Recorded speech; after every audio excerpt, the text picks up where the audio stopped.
Hello, everyone. Welcome to another episode of Sideline Banter. I am Sam Holt, of course, joined as always by my lovely co-host, Derek Tate. Tate, we are here to talk about the divisional round and nothing else. There's no new news in football that we need to discuss, right? I was going to Nothing? say, I'm not planning on stepping down from the podcast or anything like that tonight, but I mean, I feel like there's something else, an elephant in the room that we should address, right? I don't feel like there is. I don't know. For those tuning in, I don't think there's anything that I need to cover or talk about in particular. There's nothing that I'm bitter about. There's no reason why I'm rooting for the Super Bowl to end in a tie, to break all rules, and then no one wins this year. There's no reason that I feel that way. I was going to say, you sounded off on Twitter. You know, by the way, go ahead and follow Sam at Samantha R. Holt.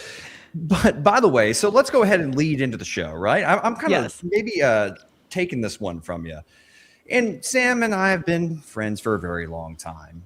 Another thing that's been constant throughout our entire friendship has been that Mike Tomlin has been the head coach of the Pittsburgh Steelers. Well, after a 30-6 loss at the hands of the Houston Texans in the wild card round, and after 19 years, 2 Super Bowl appearances, 1 Super Bowl championship, and no losing seasons, Mike Tomlin has stepped down as the head coach of the Pittsburgh Steelers. Sam, it's a wave of emotions, and I understand that you're probably still processing, but we would be doing a disservice here if I did not ask you, what are your initial thoughts after having just about 6 hours to process this before going live about Mike Tomlin no longer being the head coach of the Pittsburgh Steelers? It sucks. That is my deep level analysis. It sucks. I did, the little bit of math. You said Mike Tomlin's been head coach of the Steelers for 19 years. I was 19 when he started coaching the Steelers. So at 38 years now, he has been the head coach of the Steelers for half of my life. Exactly half. And I don't know how to go forward. It's just like, all of a sudden, the sky is no longer blue, it's another color, and I've just been told that, and you need to move on and accept it. And it's tough. I don't know all the stages of grief and all of that. I'm not near acceptance. Maybe I'm still at anger, disappointment, confusion. I don't know what they all are. You guys, if you know what the stages of grief are, I'm not processing it well. It's not going well. There's been a lot of good friends messaging me on all forms of social and text, just random text messages this morning. Are you okay? And I do greatly appreciate that. Always check on your friends. When you know their fandom is as strong and solid as my own, as Tate's is for his teams as well, always check on your friends. There's no bad time to just reach out and say, are you okay?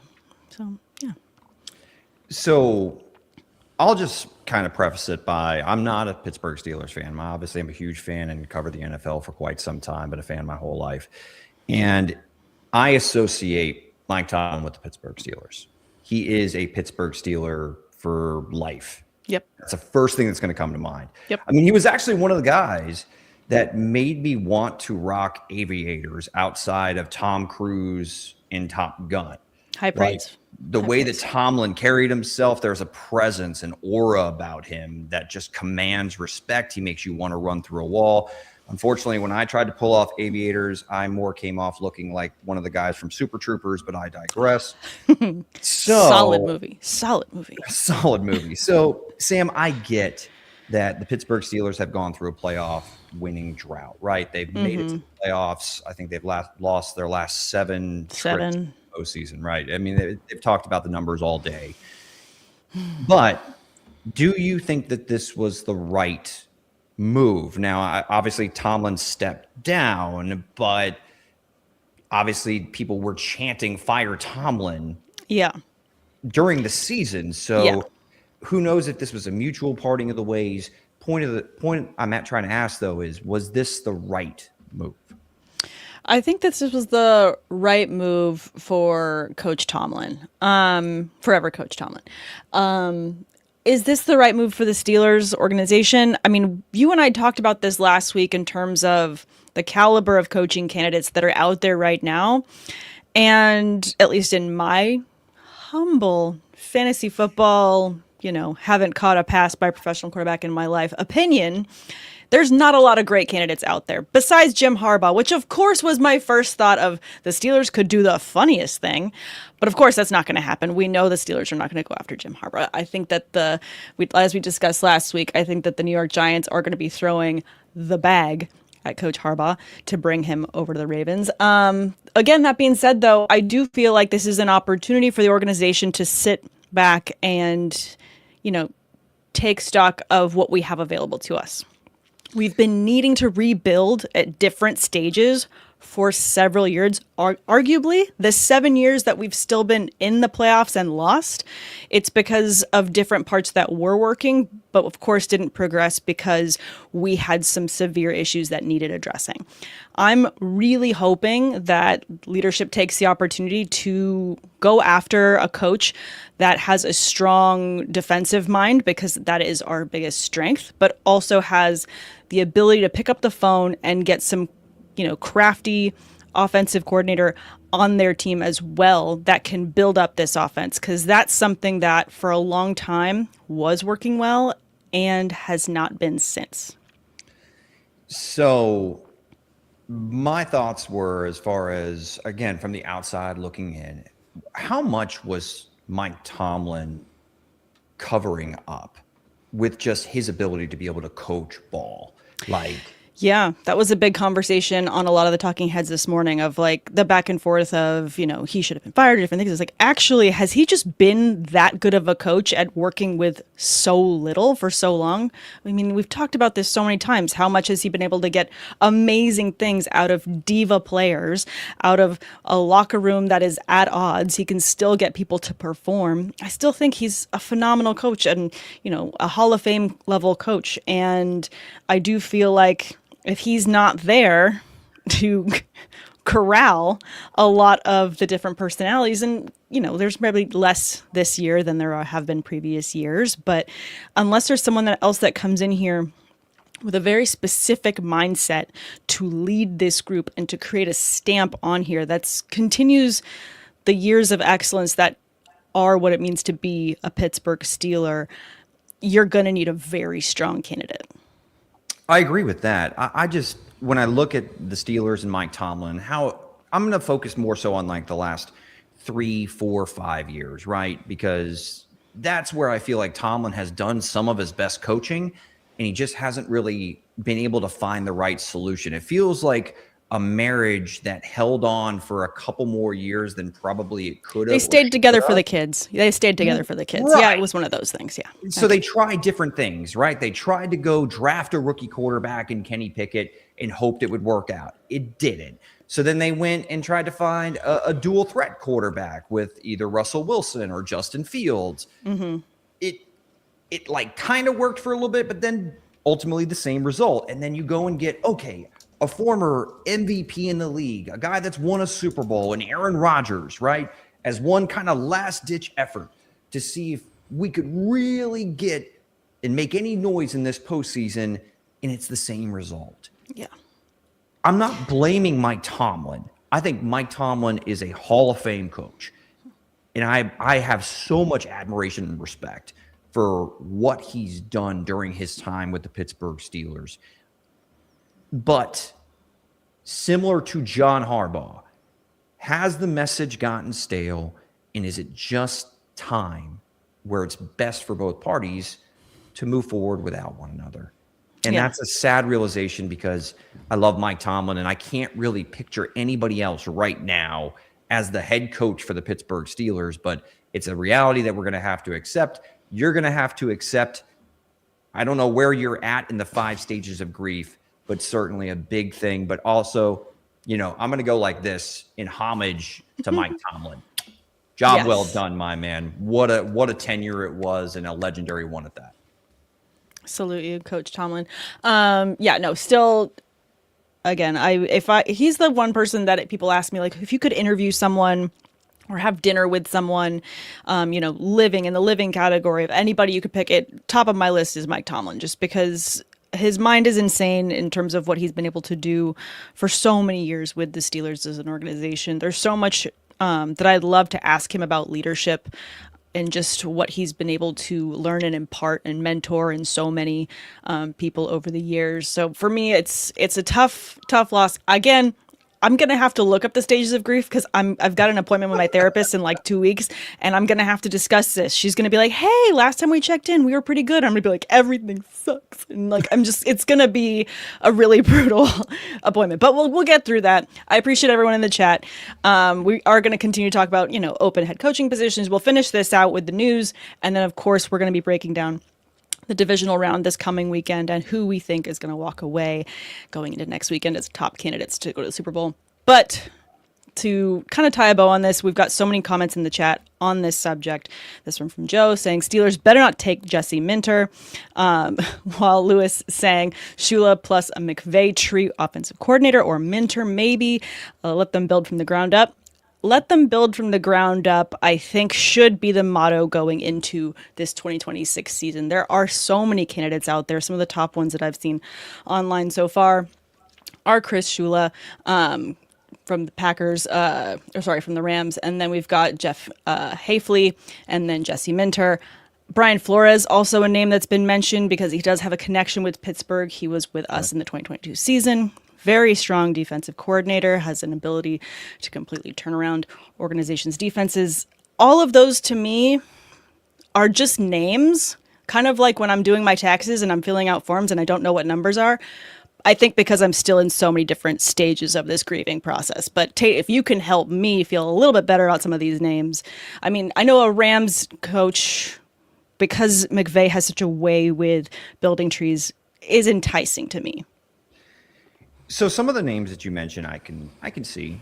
I keep going back to Brian Flores because it's something that I think the defensive culture is always one that kind of is part of the DNA of Pittsburgh. I'm going to throw a name out there, and maybe it's not a hot candidate. Maybe it's a little bit of a hot take. Marcus Freeman, the head coach of the Notre Dame Fighting Irish, is... Yeah, he's definitely a name. So the Pittsburgh Steelers have gone kind of young with when they hired. I know it doesn't seem like that because, obviously they stay so long. Have you seen all of the old pictures of Tomlin, by the way, talking about the look of the aviators? That's what I've also seen. And I'm like, oh, damn. It's kind of like after a president leaves presidency, you're like, oh, this term aged you. This is the same thing, except for obviously instead of 4 years, we're dealing with 19 from Tomlin. So pretty crazy. And I just want to shout out real quick. William D12 just subscribed. Thank you. By the way, give you a quick shout out, of course.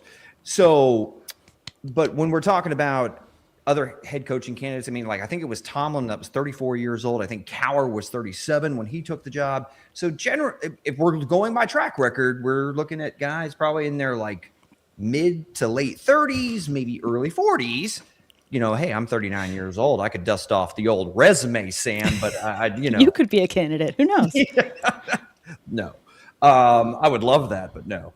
But yeah, Marcus Freeman, I'm intrigued by. I know that, there's some recent allegations and stuff like that with him. I think at a high school wrestling meet or something like that. But ultimately, is he the type of culture setter that could be somebody that this program and this franchise can build around and build forward with?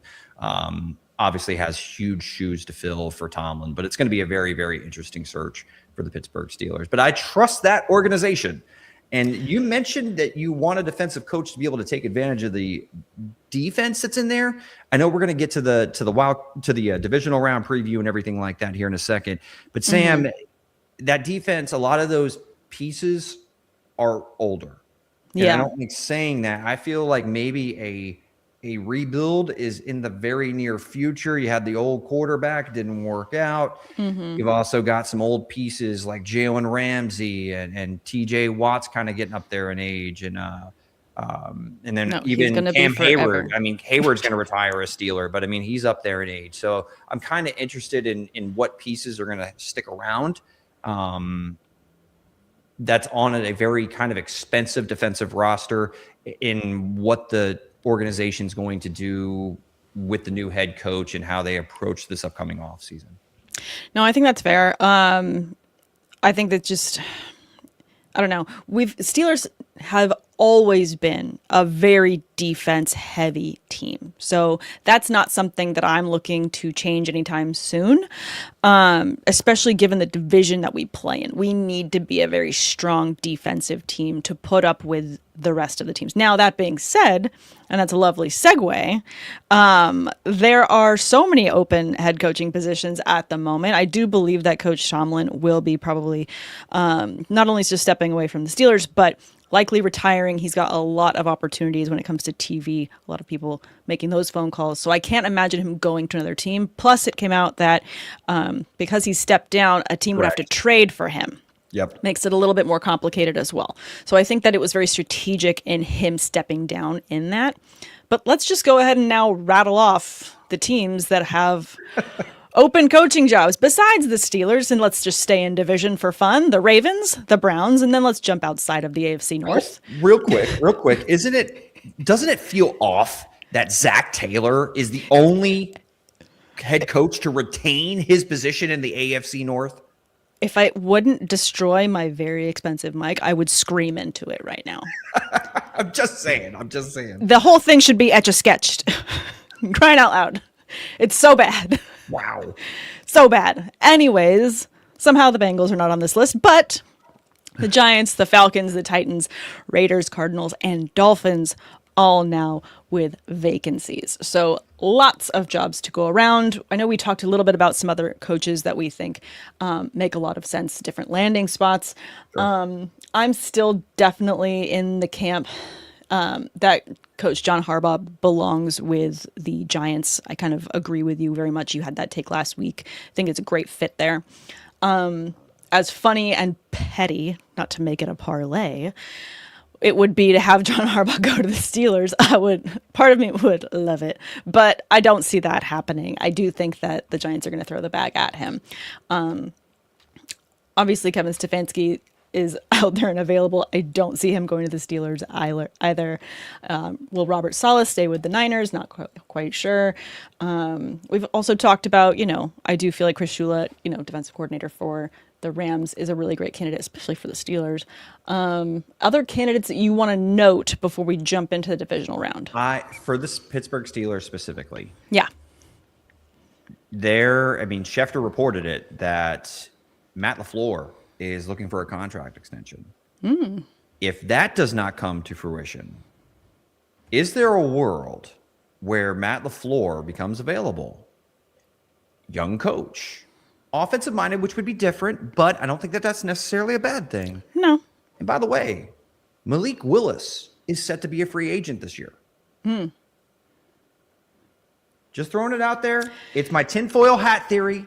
It's probably not going to happen, but this is why we hang out, because I do like your tinfoil theories. It's paper thin, but they're fun. It's fun to speculate. It's kind of like fun to speculate, like, if I built an addition on my house and I built a bigger podcast studio, could I actually film out of here? Yeah, it's just like, we do big, broad blue skies things. You're a blue skies guy. That's why we like to keep you around. I take a lot of home run swings. Have you ever seen petty parlays? Yes. They're fun. They're just about being petty. We hit the goals. It's a good time. But yeah, lots of different landing spots. Steelers have a first round pick. We're picking at 21.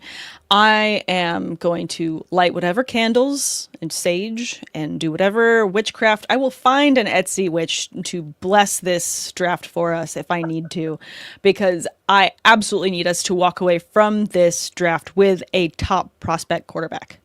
This is ridiculous. We need someone. Whether you make it a competition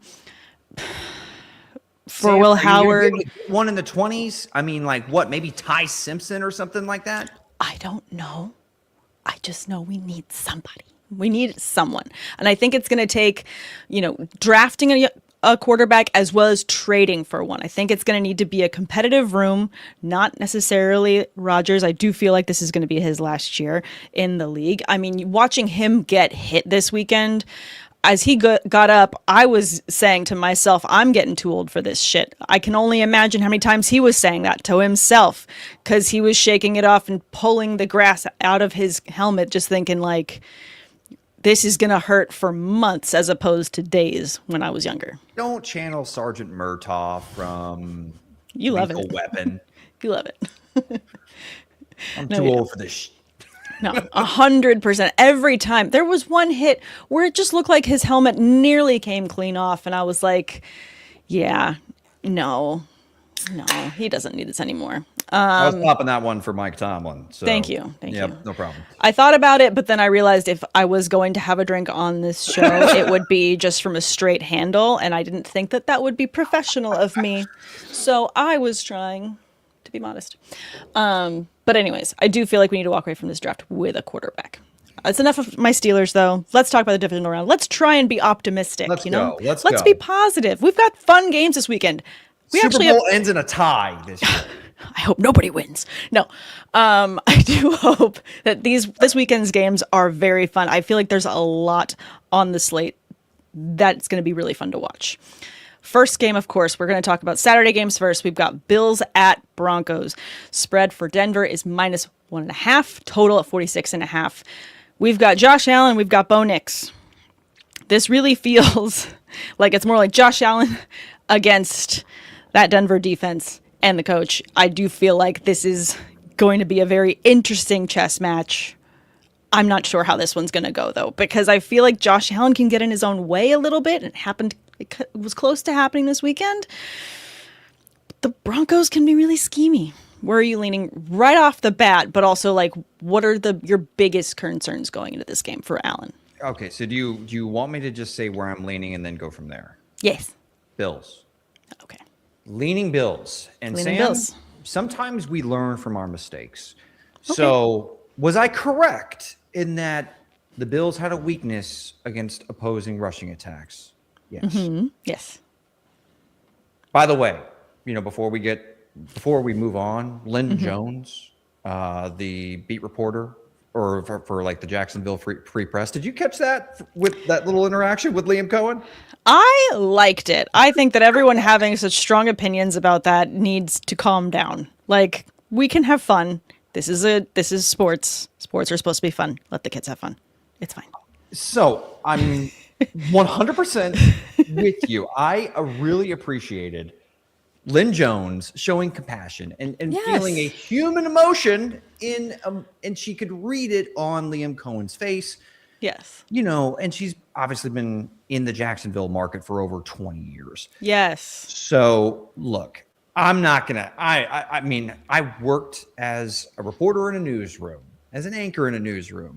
I get when you're asking, questions, your job, quote unquote, is to, ask questions, right? Not give your own takes or whatever. But come on, like, I enjoyed the fact that she showed some compassion to someone that she probably has spoken with before on numerous occasions and being like, hey, it's okay. And she said it in a very entertaining, but also heartfelt way. Loved it. That being said, I would have liked, if I was in that room and I got to ask Liam Cohen a question, is why did you not keep running the football when your running backs were averaging 8.4 yards per carry against this Bills defense? So I was right about that.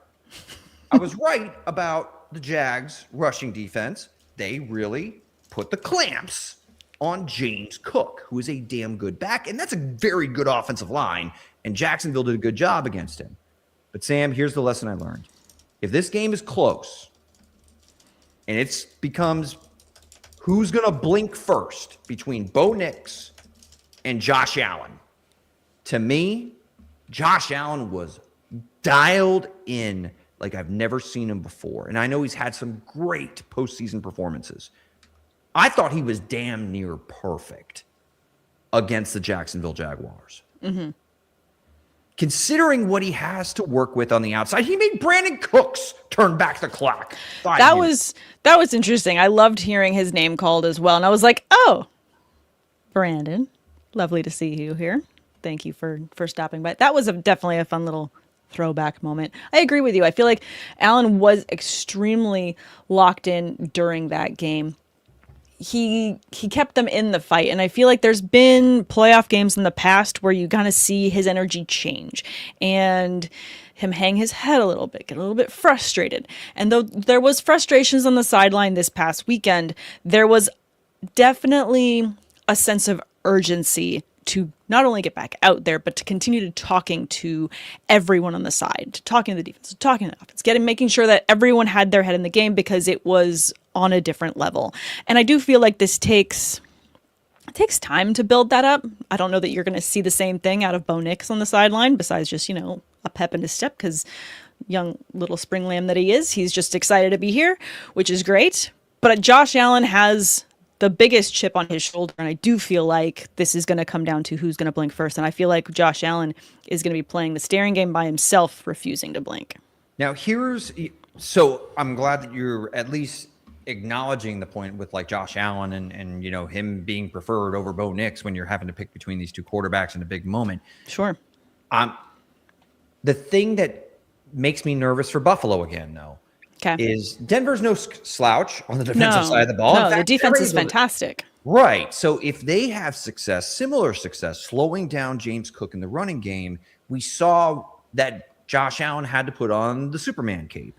The thing was, when they had to put on the Superman cape against Jacksonville didn't have the horses up front to create pressure, and certainly didn't have the talent on the back end to kind of clamp down on Khalil Shakir, who caught 12 passes for 80 yards. It was like, hey, they may throw him a screen or a check down.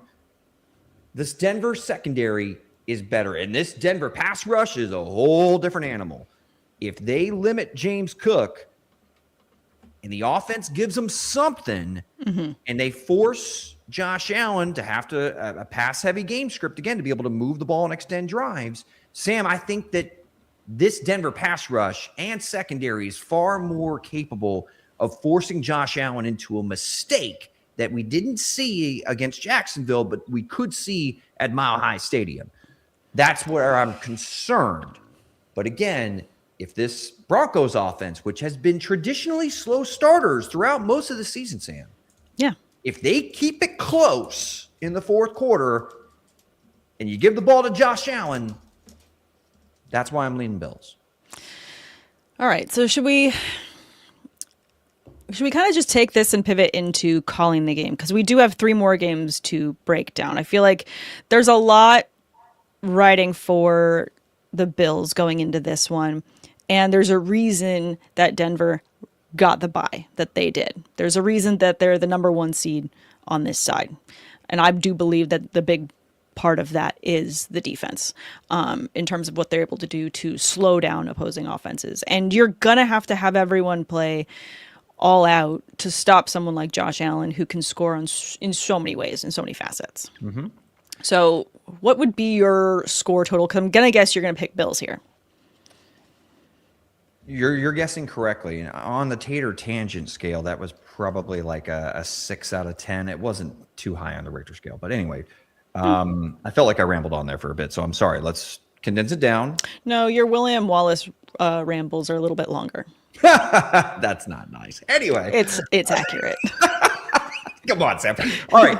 Give me Bills 27-23. And maybe that's a little bit higher scoring than it should be, but if we get some fireworks late in the game with both teams trying to, basically punch their ticket, I could see both of these offenses and quarterbacks rising to the occasion for a little bit. But I do think if it's close, which I think it will be, Bo Nix will blink first.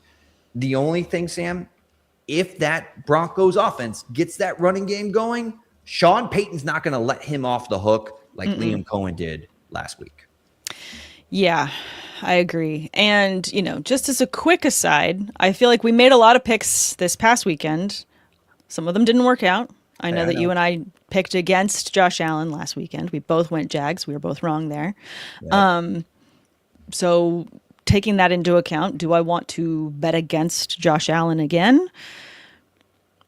Having just watched my team get slaughtered by a very good defense, I'm going to lean into the fact that defense wins championships. And I'm going to think that I feel like the Bills are going to get out-coached here. And I think that Ooh. Josh Allen's going to get frustrated because of his lack of weapons in the passing game. And that Denver backfield is going to cause problems for him. He's going to have to run a lot against a very tough defense that's going to be very exhausting at the Mile High Stadium. So I do feel like that's going to play into it a little bit as well. So I'm going to pick the Broncos here. And I don't think that your points are too far off. I mean, you are taking the over considering the total in terms of the bet spread is 46.5. I think I'm going to take the under, and I'm going to go Broncos 21, and I'm going to do Bills. I'm going to do Bills 19. Okay. Just, again, just to be different, but also because I just watched my team get slaughtered by a defense that once they started rolling and once that gas started cooking for that defense, they did not let up. And I could see the same thing happening here. Yeah, I'm just kind of I mean, if the Broncos get off to the same start that they got off to in last year's wild card matchup between these two teams, has this team matured enough to be able to finish the job? We'll see. I certainly see a path where the Broncos can win this game. So it feels like a coin flip, but I'm riding with Josh Allen. Yes. Circle the wagons. Let's go. Circle the wagons. And speaking of coin flips, I do feel like this next matchup, there's going to be a lot of back and forth here. And I honestly can't decide where I'm going to pick between the Niners and Seahawks in this one. 49ers are going to Seattle for this one to play the number one seed. The team that got the bye, that got to rest last weekend, Sam Darnold, and that, again, talking defense is fantastic Seahawks defense against Brock Purdy and Christian McCaffrey and no longer George Kittle because poor guy tore his Achilles this past weekend. So, somehow the Niners can't seem to walk away from a game without players getting injured. This was another one of those cases. I mean, before we even pick who we're going to take in this one, what are your feelings going into this game? Because maybe it's because I have so many Niners and Seahawks friends. Emotionally, I feel like I need to take a Tums before I even make this pick because someone's going to be mad at what I say. And that's fine. So I'll let you. I'll go ahead and let you wrestle with those internal conflict feelings. And by the way, I do want to mention some of the folks in the chat. By the way, when we're predicting these games, go ahead and sound off in the chat. We'll read off your score as well. Joseph going 24-17 Bills. Love it. Frank in the chat, by the way, agreeing with you. This feels like an under game, under 46.5. But when it comes to the 49ers, Sam, I'm so damn impressed by Kyle Shanahan, Brock Purdy, and all of the San Francisco 49ers because you can't tell me that watching George Kittle, who is, I think, you can make an argument he's the best tight end in the NFL and certainly one of the emotional leaders in that locker room. Oh, yeah. Even drinks tequila after the game. Let's go. My type of guy. My guy. Just the fact that he's sitting on a table in the back, knowing that they can't do anything until he goes into surgery for this torn Achilles and just cheers, mate. Cheers, literally. Just get me the bottle of tequila and he killed the bottle. I mean, what a trooper, my God. And yes, in terms of an emotional force behind this team, a huge one. So please continue. But Sam, the Philadelphia Eagles, I mean, the San Francisco 49ers, let's just set the table here a little bit and go, okay. They lost Fred Warner, right? They had no D winners in this game. They also didn't have Fred Warner's backup Tatum Bethune. So they were starting linebackers 4, 5, and 6. The Philadelphia Eagles have so much talent on offense. And even with the inept Kevin Patullo. No longer OC, but was the OC for that game, calling plays. Robert Saleh found a way to have this team ready to play. And they kept battling. And they battled on the offensive side of the ball when they lost George Kittle. There is so much damn fight and heart. And the coaching staff, and we mentioned it when we picked the 49ers over the Eagles. We did.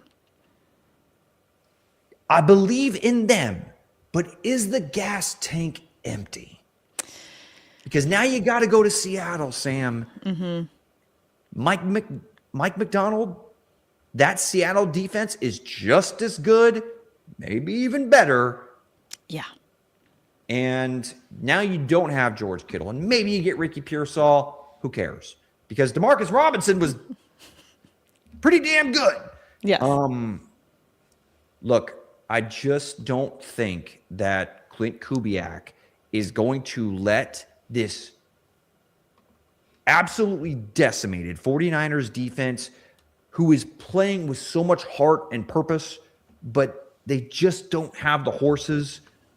I don't think that Clint Kubiak and this rested Seattle offense is going to let them off the hook. And that is one of the toughest stadiums to go and play in. I love the Niners' resolve and their fight and their grit, and I love Brock Purdy. He's going to battle, but I just think the tank is on empty. The attrition is too much. Even if the Niners get Fred Warner back, who, by the way, they opened up the practice window for him, which tip of the hat, because Fred Warner has no business getting on a football field after the injury he suffered, but he is a warrior. But Sam, I don't see a way that the 49ers are going to be able to get pressure on Sam Darnold. And that's how you force Sam Darnold into mistakes. Philadelphia did them favors because they're just dysfunctional. Mm-hmm. Clint Kubiak's not going to reciprocate and make that the same case. So I just don't think that they're going to have the horses to slow the Seahawks offense down, whether it's on the ground or through the air. I got Seahawks in this one. What's your score for this then? Again, and the spread for this one, sorry, I didn't read it off the top. Spread is Seattle -7.5, total 44.5. I'm going to go 31-17 Seahawks. 31-17. 31-17.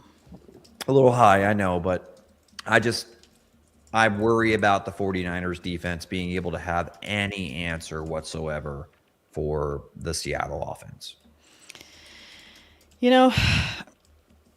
It's also a tough decision because when you look at the quarterbacks, and I'm going to go to Joseph in the chat for this one, it's hard to bet on Sam Darnold. I think he's a lot better quarterback that I think people totally give him credit for. I do think that there's a lot that he brings to an offense, and I think there's something to be said about a guy that, is very, even and steady in terms of how he carries himself in the locker room, in the post game, in the interview process and all of that. I do feel like there's something to be said about how he carries himself as a leader. In terms of him having the weapons available to him, JSN has been, top receiving caliber for the season, been absolutely fantastic. This is something where I feel like my guess is going to be closer in terms of who I'm going to pick. Score-wise, I think this is going to be kind of a brutal game on both sides, but I do feel like there is a defensive touchdown in this one. Oh. I feel like the Seahawks defense is a defense that can absolutely score and has proven to do so in games so far this season. I think that what Niners fans love about Brock Purdy is that he does take risks, and I think that this defense is going to look at capitalizing on those risks that he takes in the passing game. So I think for myself, it's going to be a little bit lower score. I think I'm going to go. I'm going to go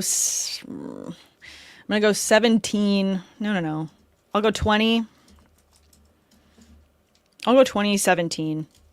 Oh wow! Kind of a safe one, a safe bet. I do feel like the Niners, because they have Christian McCaffrey. You can't count out Christian McCaffrey. He's going to get on the board. He's going to have at least 1 to 2 touchdowns. I could see, Brock Purdy trying to scramble and get away, and if the coverage goes out too wide to cover all of his options, he can maybe sneak in if he's close to the goal line because he's done it before. But I do feel like the Seahawks are going to end up scoring with their defense at least once this game, and I do feel like they'll walk away with a win. So I'm sorry to all my friends who are Niners fans. I'm picking the Seahawks. It feels weird. Yeah, and Joseph even mentioned, am I begrudgingly picking the Seahawks? A little bit. I grew up a San Francisco 49ers fan, but if you didn't know, by the way. Oh, yeah. I did not know that. Joe Montana, Jerry Rice, one of the very first jersey numbers I ever picked was number 80 because of the GOAT. I just love how this team has risen above a bunch of adversity all season long. And I want to cheer for that, but that Seattle roster is really good. So, and they're at home. I mean, the 12 are going to be there. They're not going to, be quiet or go quietly into this good night. They're absolutely going to be causing problems for the Niners. I 100% believe that. Let's go ahead and jump to Sunday's games. 2 more games to cover. Let's go. We've got Texans at Patriots.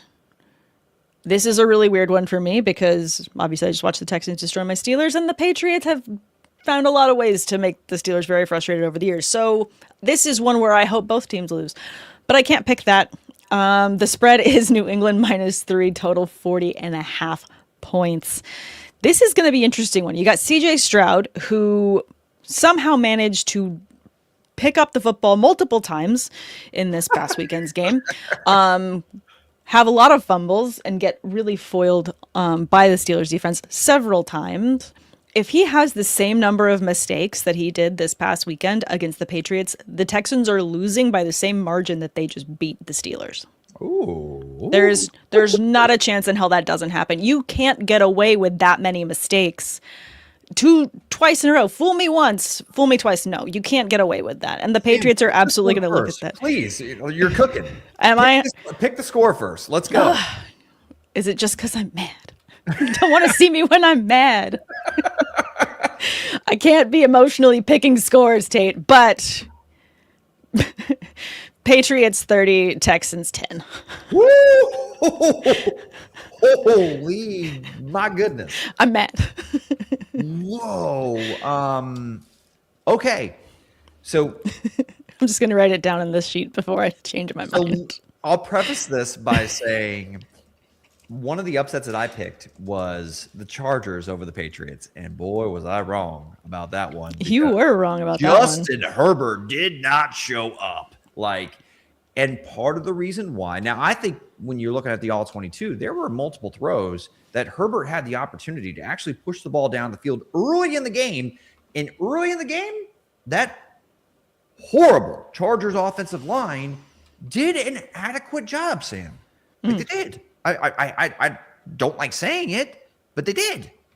And then, of course, the floodgates opened when they became basically you have to be able to throw the ball one-dimensional, and they couldn't run the ball all day. And then, the floodgates opened, and that was it for Justin Herbert. I was really impressed with how the Patriots corners just shut down, though I think a decent receiving group with Los Angeles and Ladd McConkey and Keenan Allen and Quentin Johnston all game.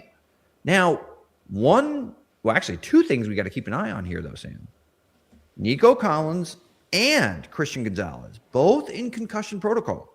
Got to keep an eye on that. Yeah. Now, it helps that they're playing on Sunday, so a little bit more time for them to potentially bend the rules of that concussion book. Yeah, I mean, it's the playoffs, you got to play. Yeah, well, I mean, we'll see. But, Sam, when you watch the Chargers game, is like you just brought out with CJ Stroud and how he did not play well against the Steelers. I don't think that Drake May did a great job getting the ball out of his hands quickly against the Chargers defense, which forced 5 sacks. Sure. And damn near got the Chargers back into the game with a 13-point lead, and he got stripped, and thankfully his guard fell on the ball. Otherwise, Dayon Henley's running for a score, and all of a sudden we got a 1-score game with 5 minutes left. Sure. I doubted the Patriots once. Are you going to do it again? And I'm going to do it again. New England fans are going to hate me. They're going to hate me. You're going to hate yourself when you're wrong. That's not nice. But this Texans defense is just something special. It is. And I understand I'm not exactly the hugest CJ Stroud supporter, but I think this Texans defense is going to potentially make life pretty uncomfortable on Drake May in another playoff game where he showed some jitters in the first one. I kind of feel like if you show jitters against the Chargers, the Texans defense can make life even harder on you. The only thing is that makes me feel like the Patriots have a good maybe advantage potentially is if Ramondre Stevenson plays like he did against the Chargers. I thought he looked really good, and maybe that running game can have some success. Yeah. But if he doesn't, and Drake May's got to drop back with his collection of pass catchers against that secondary and this group of pass rushers, it'll be a rough day at the office. So, and I'm not sure that the Patriots are going to be able to get as much pressure on CJ Stroud as the Steelers were able to force him into some of those mistakes. So I'm going to go Texans 20-17. Okay. So we're both taking the under. Total 40.5 there. Some comments in the chat on the same subject. This one from Frank in the chat. Patriots 17, Texans 10, and hammering the under. Joseph, I hate the Patriots, so Texans 31-21. Do love that. Frank also chiming in with the best remaining unit in the playoffs is the Texans defense. Having just watched what they did, yes, I do feel like they are fantastic. And Joe also adding in, they might hate you, but we love you. So thank you for that, Joseph. You know, did you ever watch that old Derek Brooks commercial that was like some NFL commercial and it said, "Who's our favorite player? Mr. Derek Brooks." Well, someone once upon a time, you know, when I was in high school, came up with well, who do we hate? Derek Tate. Like a chant, like to kind of like spin off of that. So they may hate me, but, you know, let the haters come at Tater. I'll be all right. You know, we're having success as a show if we're starting to grow haters as well. So as much as we get people that love us, if add to the list, hey, still going to take your views, like and subscribe. Really appreciate it. Like William D earlier in the episode. So yeah, like and subscribe. Follow for more. Yeah, I think this is going to be a really fun game. I think defensively, it's going to be interesting if the Texans can have the same amount of heat going into this one that they just had against the Steelers. You know, again, in New England, I'm not going to change my score. I still think the Patriots are going to win, and I'm going to spitefully keep it at 30-10. She's spiteful, ladies and gentlemen. That's how she is. All right, last game to talk about. Rams at Bears. In Chicago, in the Windy City. Matthew Stafford with the young and sprightly Caleb Williams. This is an interesting matchup, and I feel like right out the gate, there's a lot that you could say for the Bears. I don't want to, knock anything that they've done. They just they just contended. I won that pick. I called Bears. Whoa. Now I feel like you keep twisting the knife there. Through the first three quarters, that pick of the Packers was looking pretty good at Soldier Field. It was. Until it wasn't. Come on. Until it wasn't. I'm you don't win them all, but when you do, you got to cheer for them. So it's fun. I was happy that I got that one. Am I going to stick with the Bears? I'm not quite sure, but Tate, tell me why I have the feeling you're going to be picking the Rams in this one. Not like I can see through you, but like I know you. Whoa. I know you. You're like, hey, I picked it right, and I feel like I know you, so go ahead and pick the Rams. Like, are you going to pick the Bears? You're supposed to like tee me up. Who do you think? And then create suspense. Instead, you're just already revealing my pick. Yes, it is the Rams, but this is weird. You're in my head. Stop it. We've known each other too long. I know you're taking the Rams. Oh, all right. So while I do have some legitimate concerns about a Los Angeles team where, obviously you live and that's where you spend most of your time. And I mean, Sam, could you imagine being in like 5-degree weather right now and trying to go do an athletic event? No. It's really cold out right now. I think it's like 60 outside. It sucks. Yeah, imagine good old Staffy and the rest of the crew having to go to Chicago. I'm wearing sweatpants. Sweatpants weather, sure. It's sweatpants. But so while I have some concerns about a team from LA, SoCal, going to the Windy City in January, and it's supposed to be cold weather, of course it is. Duh. All the things that I've thought all year about why I have confidence about the Los Angeles Rams in the playoffs with how this team is currently playing in their roster still apply. And while Caleb Williams, yes, Sam, I think what we're seeing is something that Caleb Williams has some special to his game, that an it factor, that when it's late, if you keep it close, Caleb's going to make some plays. Like, he's kind of proven that this year, but that's a dangerous way to live. And that Chicago defense, while they came up with some stops when they needed to, finally, Jordan Love did throw for 4 touchdown passes in this game. Like, this Green Bay offense, without like guys like Puka Nacua or Devontae Adams, like, they had plenty of success against this Bears defense in Chicago. That they did. So I believe that the Los Angeles Rams are going to have plenty of success moving the football against the Chicago Bears, even on the road. And Matthew Stafford is having a special season. And even when pushed to the brink against the Carolina Panthers, who showed a lot of fight in that game, Sam, it was way closer than I thought. Stafford, even Devontae Adams said, hey, let's go snatch these guys' hearts. Like, that's the type of dog that they have at quarterback. Yeah. And I think that Stafford's going to have plenty of success against this defense to give them a lead early on. And I don't see the Rams having a collapse like the Packers did defensively against Caleb Williams and company. So I'm going to go with the Rams. I will say it's probably going to be a little bit higher scoring because I think the Rams are going to have some success. I'm going to go 30-24 Rams over the Bears.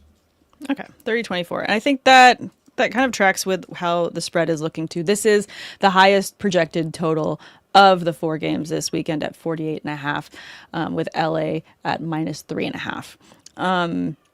I think all of that's completely valid. I think that the Bears have gotten away with a lot of little mistakes, and I think that if the Bears lose this weekend, I think fans should hold their heads high because the organization is going the right direction. Oh, yeah. Ben Johnson has done amazing things with this offense and brought confidence to Caleb Williams when he definitely didn't have it this time last year. He's grown a lot, and you can see that already, but I do feel like he's young and he still needs to do a lot to clean it up. And, even the defense has had some amazing, standout moments with takes, with picks all season long. And again, there's a lot of good things about this Bears team. They wouldn't be in this position if they weren't showing it on both sides of the ball. That being said, I do feel like the Rams and Sean McVay, I've read this book before. I've seen this chapter before. There's something to, these veteran quarterbacks, when all the other pieces fall together, they lock in at another level. And you just said Stafford has that dog in him. I think they do x-rays on him every single week because of how hard he is, and he has to continue to take plays and take hits, and he plays through everything. I think the last scan showed a dog inside there, so I do feel like he's got it already in him, and he's going to take the Rams to a victory this coming weekend over the Bears. Let's see, the total's 48.5. I feel like this could be an over where McVay puts a stamp on. 40.5? 48.5 is the total. Okay. 48.5 is the total. Sorry. I do feel like this is going to be a big game for them. I think that the Rams can end up here at 36, and I'm going to say Bears are going to end up at 17. Okay. So it's going to be a high-scoring game. I do feel like I see a touchdown not only for Puka Nacua and Devontae Adams. The tight ends have all gotten into the mix. Parkinson's getting a touchdown in this one as well. He did this past weekend. He's also been phenomenal and very available for Stafford. Can see a rushing touchdown here as well. There's a lot for Stafford in this final playoff run, if it's a final playoff run. His bestie, Clayton Kershaw, just retired. What says this isn't Stafford's last season and he starts, going on trips with his bestie in retirement? Okay. So what I've got it Rams, Seahawks. 30-24. Yeah. Rams, Seahawks in the NFC Championship game, and then I've got it Bills, Texans in the AFC Championship game. Ooh.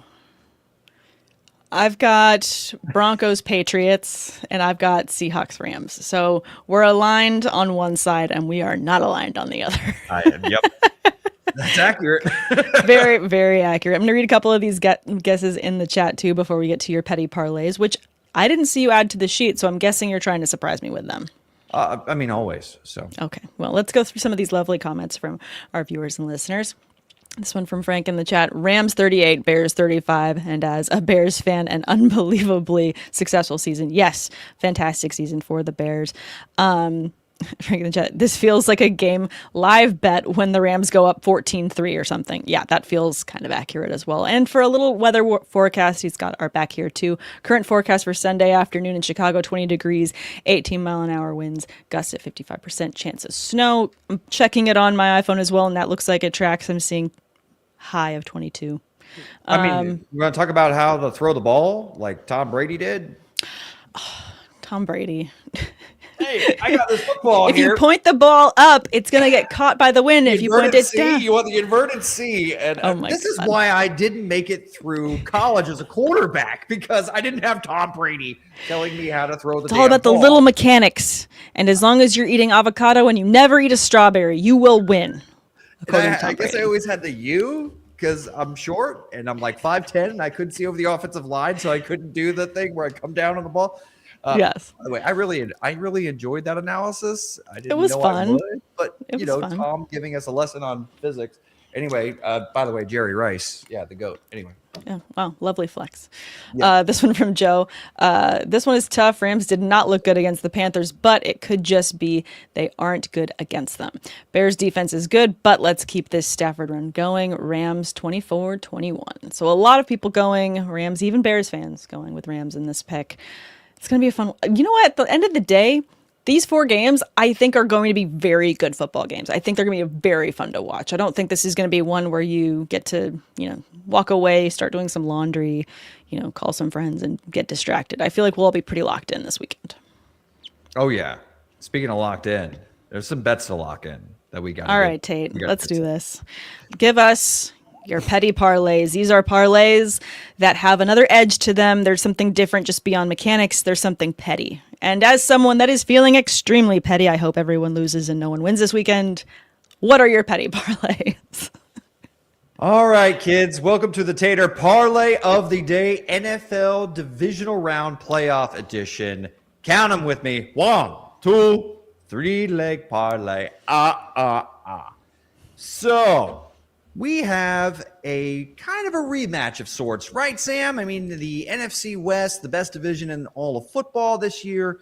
Yeah. The San Francisco 49ers going back to the home of the 12th man, Seattle, to take on the Seahawks. So I last week said I'm going to go with Brock Purdy, 2 touchdowns and 1 interception against the Philadelphia Eagles, but in an upset win. Yes.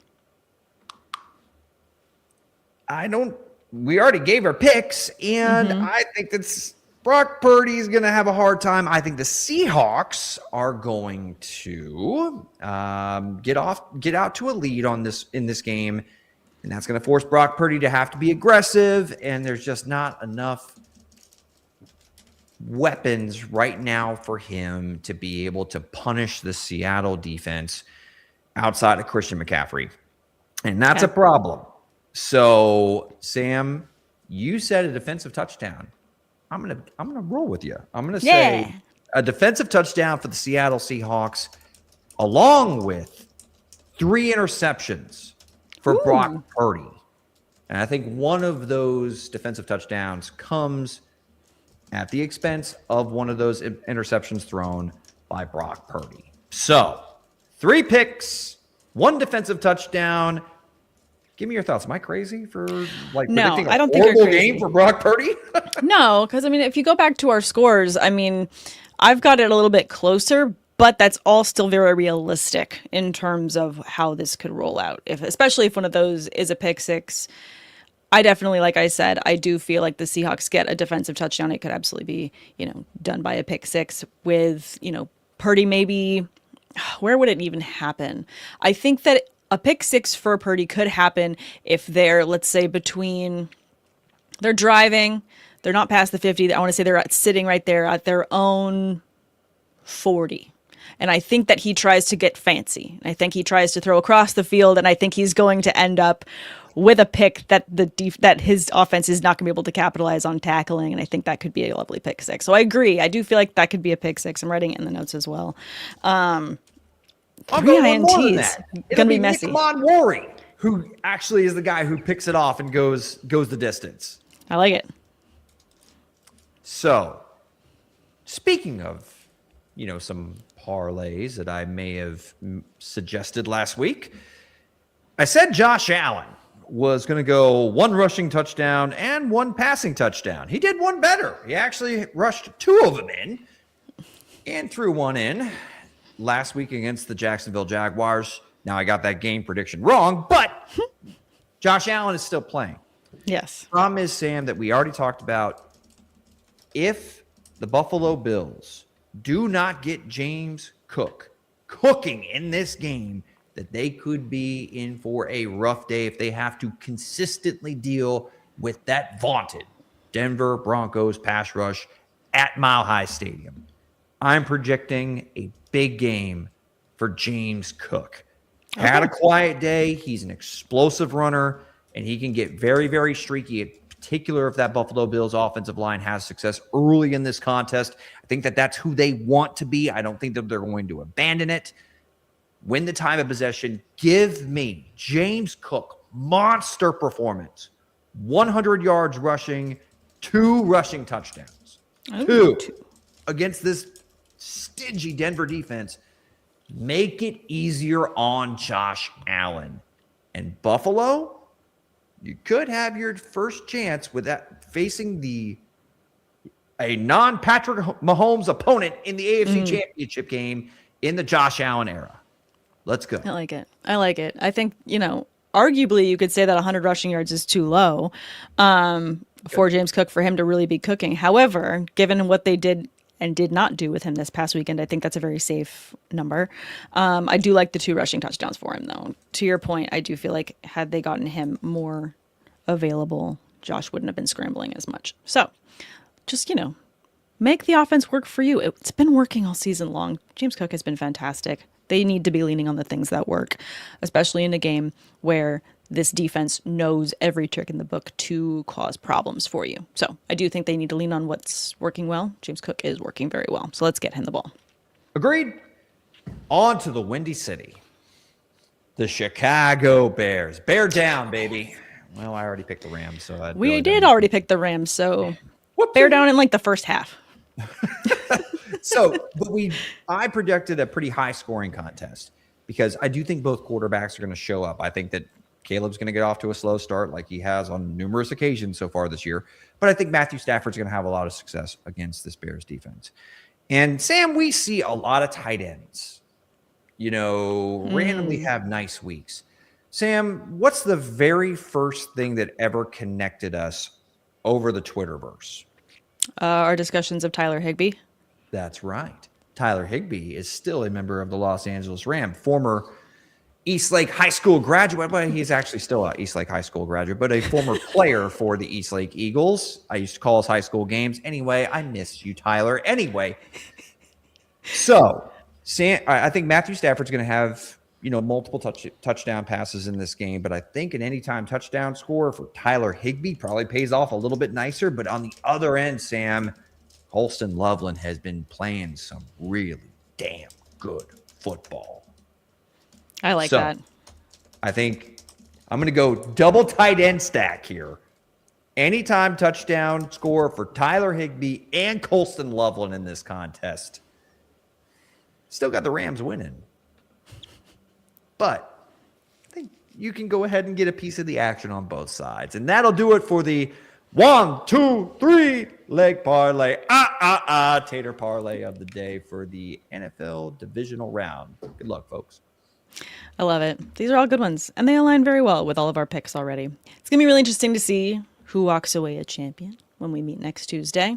It's going to be really interesting going into that following weekend of who we're going to see. It's either going to be Rams Seahawks from our overall pick, or we're going to have some very divisive picks here. It could be Broncos Patriots, it could be Bills Texans, it could be Texans Broncos, it could be Patriots Bills. I do feel like we're probably in the right when it comes to Seahawks Rams, but who knows? We could both be shocked by everything and both be completely wrong.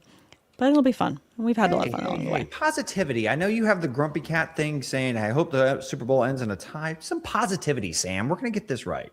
And I'm not going to steer my folks wrong for petty parlays right now. Come on.